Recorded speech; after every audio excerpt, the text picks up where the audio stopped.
Assalamualaikum warahmatullahi wabarakatuh dan salam sejahtera kepada semua penonton channel Studio and Exploration dalam rancangan Eksplorasi Misteri Mistik. Saya Nazri Saleh, hos anda. Hari ini saya bawakan anda kepada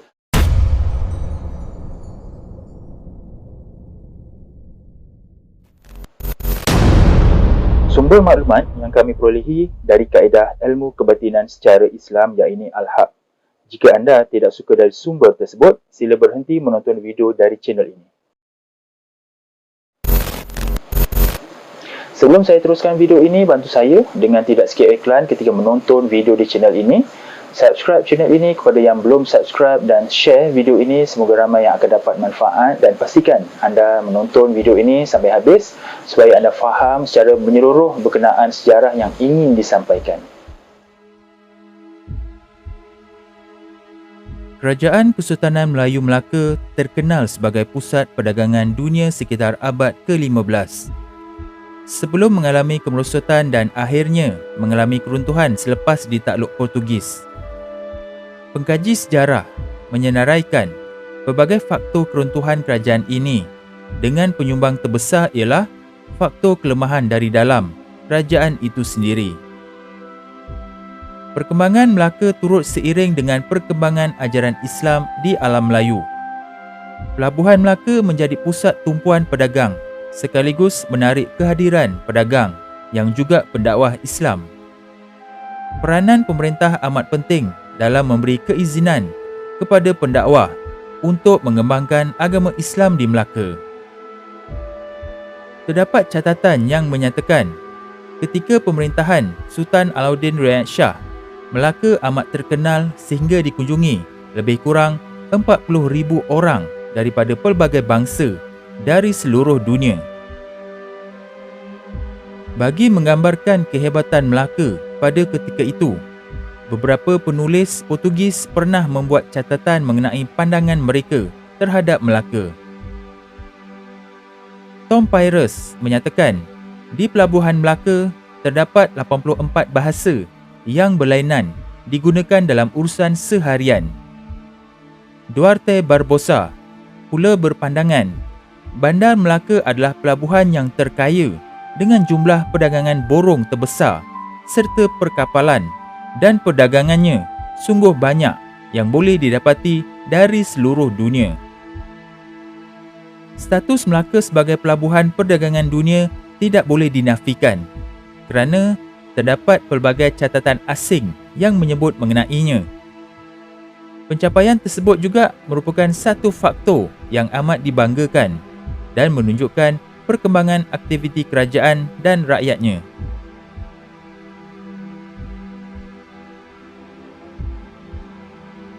Di sebalik kemasyhuran nama Melaka, faktor kecakapan pembesarnya amat menyumbang kepada kemajuan empayar ini.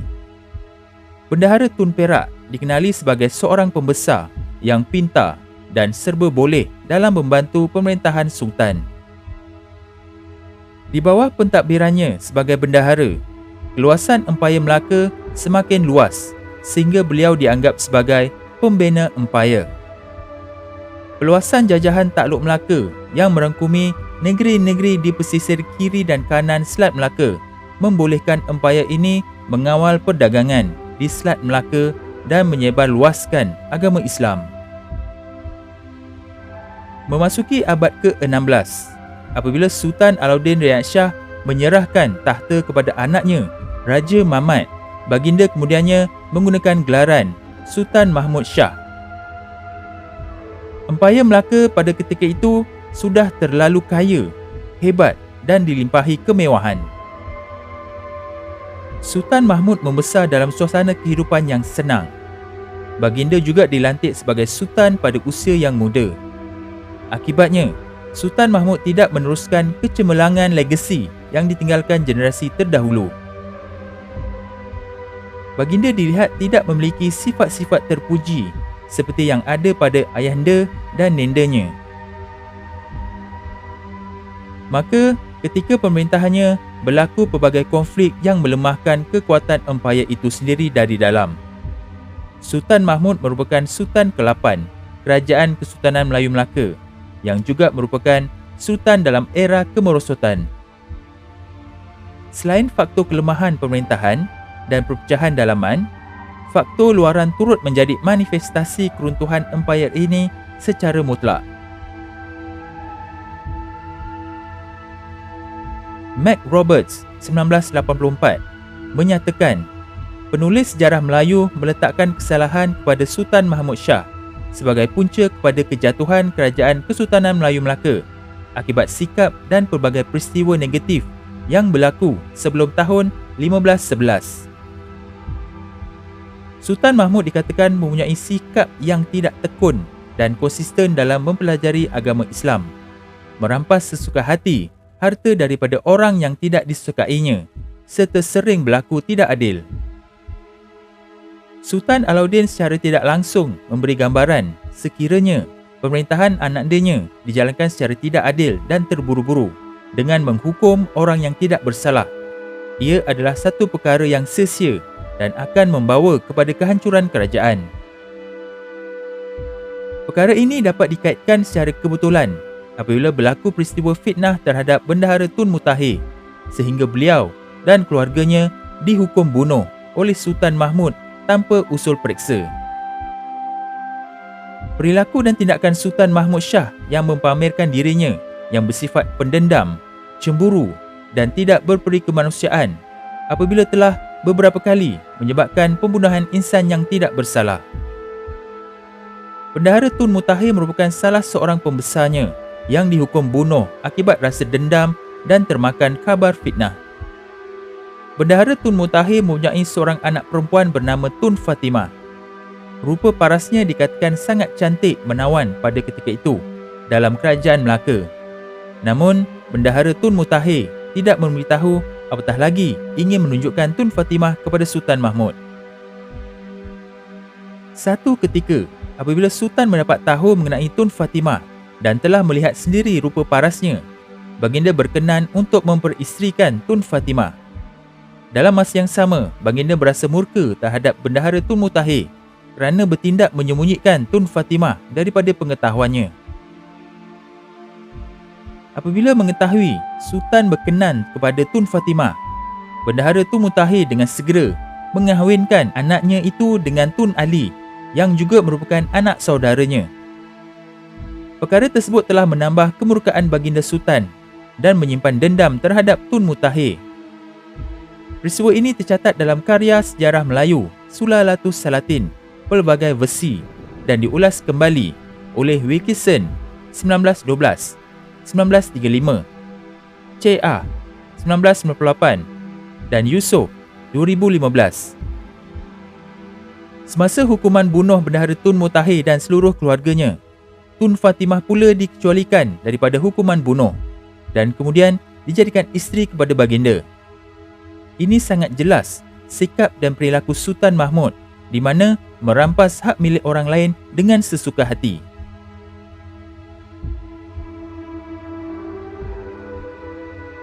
Sifat pentingkan diri baginda dan keterlaluan menurut hawa nafsu tidak dapat dibendung. Malahan, baginda sanggup melakukan apa sahaja agar niat dan kehendaknya tercapai. Sikap itulah yang membawa kepada hilangnya perasaan hormat dan ketaatan terhadapnya dalam diam oleh pembesar dan rakyat.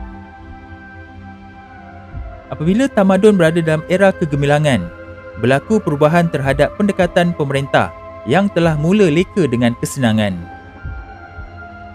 Pemerintah berusaha untuk memonopoli kuasa dan mengukuhkan kuasa mereka yang sedia ada mutlak. Pemantauan rapi dilakukan agar tidak berlaku sebarang rampasan kuasa atau ancaman persaingan dalam pemerintahan kerajaan oleh pihak musuh ataupun saudara mara sendiri. Pada peringkat ini, pemerintahan bercorak kuku besi mengambil tempat dan ternyata berjaya menewaskan musuh-musuhnya. Apabila pemerintahan berjaya memonopoli kuasa dan dibelenggu dengan ketamakan terhadap kuasa, ia menandakan tamadun tersebut berada dalam tahap kemewahan dan kesenangan. Peristiwa hitam ini menandakan fitnah telah menyebabkan pembesar yang hebat dan tidak bersalah dihukum bunuh tanpa pembelaan. Disebabkan perilaku taat setia dan tidak mahu menderhaka, terhadap arahan Sultan, Bendahara Tun Mutahir rela dihukum demi memastikan tidak mencetuskan keadaan yang lebih buruk. Antara lain, orang laut yang merupakan penjaga perairan dan kawalan keselamatan Melaka dikenali sebagai kumpulan yang amat setia terhadap Sultan. Namun, wujud masalah sehingga menyebabkan orang laut mengugut untuk meninggalkan tugas mereka dan meninggalkan Melaka. Perkara ini terkandung dalam sejarah Melayu dan secara tidak langsung, konflik ini memburukkan lagi keadaan di Melaka sebelum ketibaan Portugis untuk misi penjajahan. Persiapan Melaka untuk menyerang Aru turut disertai oleh pasukan tentera dari Palembang, Indragiri, Minangkabau dan Pahang. Raja-raja dari wilayah tersebut segera menghantar bilangan tentera yang ramai untuk menyertai peperangan tersebut. Serangan terhadap Pasai dilakukan beberapa kali dan ternyata kekuatan tentera Pasai sukar untuk ditewaskan. Usaha membebaskan diri daripada penguasaan Melaka menyebabkan Sultan Mahmud meningkatkan kekuatan ketenteraannya untuk berhadapan dengan pemberontakan Aceh dan Pasai, sekaligus mencetuskan perang saudara antara mereka. Masalah politik luaran ini dipercayai menjadi faktor mengapa Sultan Mahmud lebih banyak menumpukan isu luaran antara Melaka dengan Aru, Pasai dan Aceh berbanding mengambil serius soal kedatangan Portugis ke Melaka. Berkemungkinan kempen ketenteraan yang terarah kepada perang saudara itu menyebabkan angkatan tentera Melaka tidak begitu tersusun dan kekurangan strategi apabila terpaksa berhadapan pula dengan serangan Portugis selepas berhadapan dengan perang saudara. Maka kesempatan dan peluang tersebut dimanfaatkan Portugis sehingga akhirnya berjaya membina legasinya di Melaka. Terdapat beberapa hasil kajian menunjukkan pemerintah terdahulu banyak melakukan penyelewengan, penindasan, rasuah dan kezaliman seperti yang pernah berlaku dalam kerajaan Islam, Yunani, Romawi dan Parsi, termasuklah Kerajaan Kesultanan Melayu Melaka.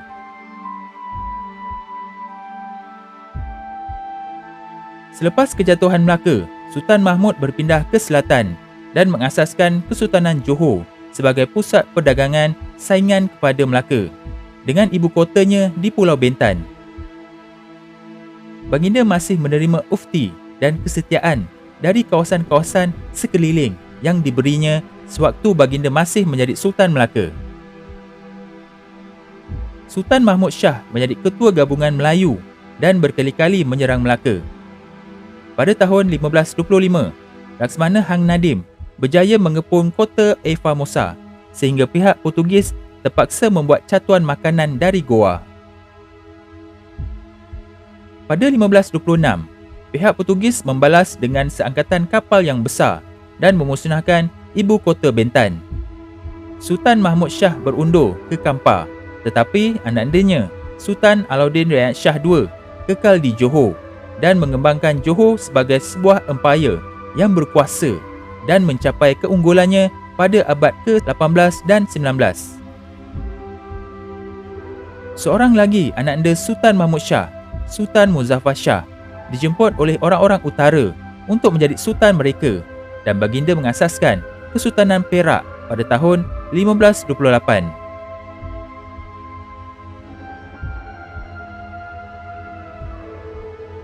Oleh yang demikian, sumber batin adalah salah satu cabang ilmu yang perlu diteliti dan dikaji dengan lebih mendalam pada dapatannya, bukan ditolak mentah-mentah. InsyaAllah dalam video ini, saya dan Puan Ita akan jawab persoalan ini berdasarkan maklumat dari sumber batin. Apa yang akan saya sampaikan ini terpulang kepada anda sama ada ingin percaya ataupun tidak. Nasihat saya jangan terus menolak dan jangan pula terus menerima bulat-bulat selagi anda belum dapat fakta sebenar atau meyakini melalui hati nurani anda.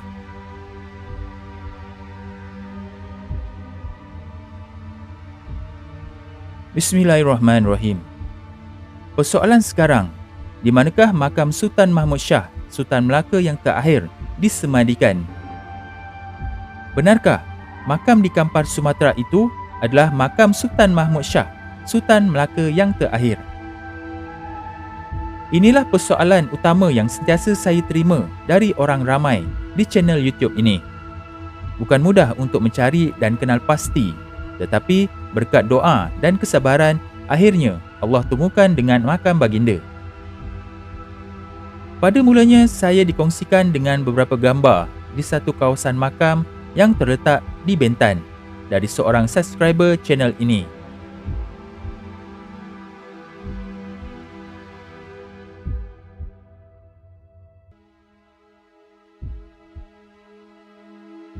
Beliau mengatakan ini makam Laksamana Hang Nadim dan makam-makam lain di sekitarnya tidak diketahui siapa pemiliknya. Ada juga makam lain yang tidak bertanda. Hanya pokok menjadi penanda pada setengah makam di situ. Semasa saya dan Puan Ita melihat gambar-gambar tersebut, terasa di lubuk hati mengatakan ada sesuatu di kawasan makam ini. Apabila diteliti melalui sumber batin, makam yang dikatakan makam Laksamana Hang Nadim ini memang benar. Ini adalah makam Laksamana Hang Nadim seperti yang tercatat dalam sejarah Melayu yang ada kaitan dengan sejarah Melaka. Terdapat sebuah lagi makam yang bertanda dibina pagar batu. Nisan makam ini yang mungkin hanya menggunakan batu sungai dan dibalut dengan kain kuning. Dapatan maklumat dari sumber batin mengatakan ini adalah makam nahoda kapal dari Melaka. Bukan setakat itu saja. Semua makam di sini mengatakan mereka semua dari Melaka. Meremang saya dibuatnya. Kemudian saya semak kembali sejarah berkaitan Laksamana Hang Nadim, di mana beliau adalah pahlawan Melayu Johor Riau semasa penjajahan Portugis di Melaka pada 1511. Ini bermakna ketika pengunduran Sultan Mahmud Melaka semasa serangan Portugis itu, Laksamana Hang Nadim adalah di antara pembesar Melaka yang bersama-sama dengan baginda.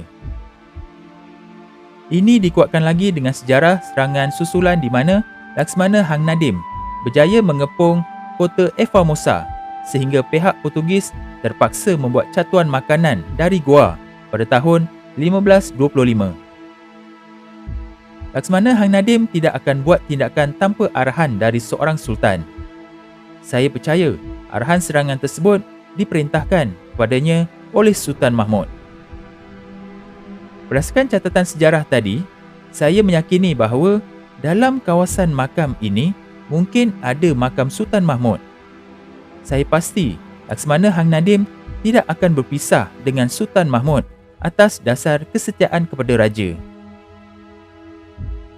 Selain itu, Puan Ita juga dapat gambaran secara batin bahawa makam Sultan Mahmud Melaka tidak bernisan tetapi hanya ditandai dengan pokok. Kami yakin makam Sultan Mahmud berada di sekitar kawasan makam ini.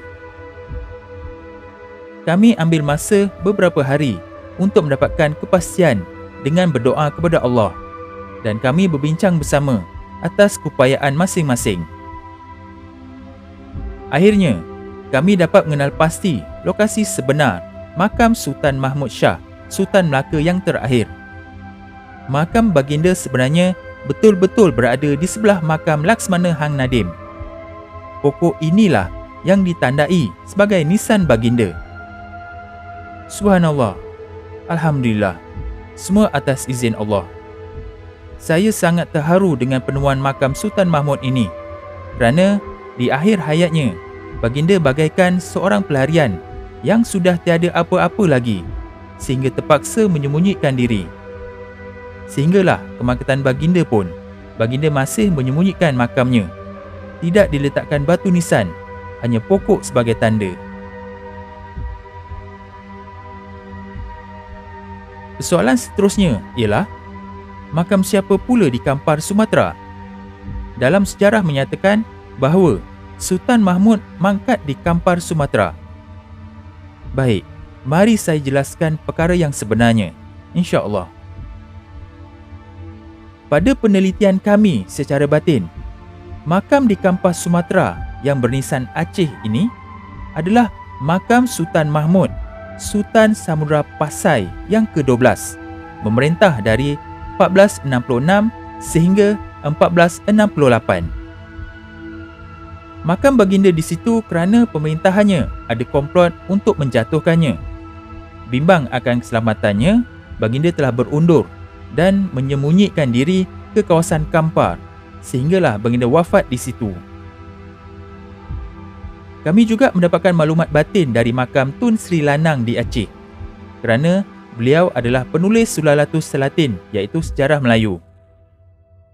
Persoalan yang ditanyakan adalah kenapa beliau menulis makam Sultan Mahmud Melaka di Kampar, Sumatera sedangkan makam baginda ada di Bintan.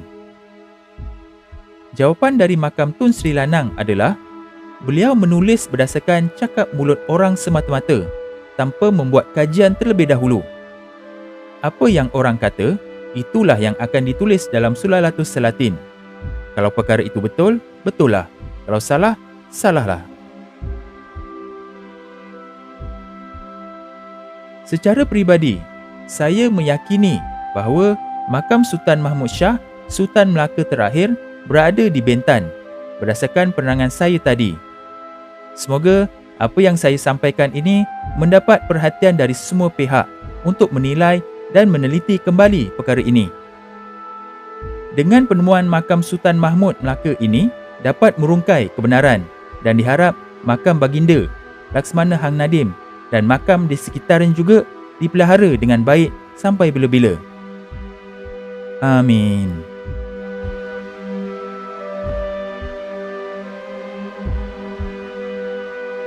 Jadi itu saja video untuk kali ini, diharap dapat memberikan sedikit pendedahan kepada generasi kini dan akan datang, juga memberikan sedikit maklumat kepada pengkaji dan peminat sejarah supaya dapat merungkaikan lagi sejarah ini.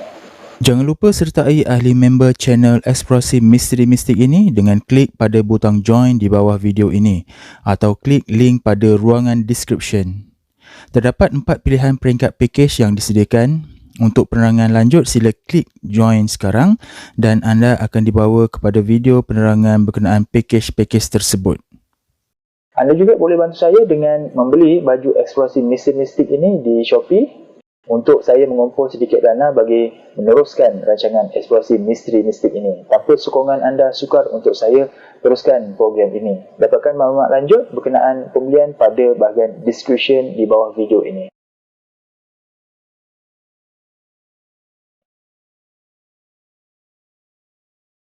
Jadi sampai di sini saja video untuk kali ini dan jumpa kita di episod akan datang yang lebih menarik insya-Allah. Assalamualaikum.